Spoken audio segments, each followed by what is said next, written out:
xibaar yu wér te wóor ca tàng ba abonnez-vous pour ngeen di mën di jot suñuy vidéo. dal leen ak jàmm seen chaîne bi di Buzz 221G kii di Yoro Dia di akub ancien ministre conseiller ci régime président Macky Sall ginnaaw ba kii di Guy Marius Sagna duggalee akub résolution de mise en accusation jëmale ko ci jëmm kii di président Macky Sall ngir kookee ñu mun koo daal di juger pour haute trahison ci haute cour de justice te li ni mel waa bureau assemblée nationale daal di koy rejeté kii di Yoro Dia yëkkati na ay kàddu daal di koy jëmale si li ni mel kii di Yoro Dia ne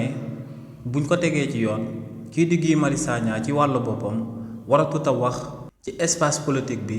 ci réewu Sénégal ndax ne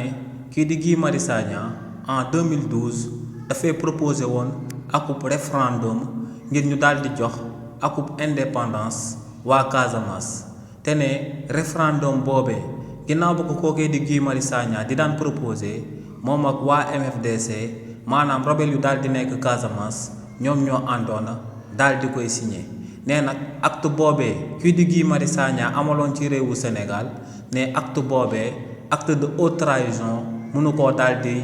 raw ci réewu Sénégal ne kii di Guy Marius Sagna lu leer ba am moom mooy que ne buñ nekkoon ci dëkk boo xam ne yoon rek moom moo fi daal di dox ne kookee waratut a wax ci espace politique bi ndax ne kookee moom ay séparation la bëgg ci réewu Sénégal di réew boo xam ne moo ngi am indépendance am depuis 1960 nee nag kii di Guy Marius Sagna comme waa parti bi di Pastef ñoom ñooy négation wu réewu Sénégal ne ñooñee luñ bëgg moom mooy ñu daal di amal ci réewu Sénégal luñ musta daal di amal te moom mooy téye akub ancien président de la république daal di koy humilier te ne jëf joojee bu ñu ko amalee ci réewu Sénégal tamit ne image am rek lay daal di yàq waaye ne réewu Sénégal du ci daal di gagné dara.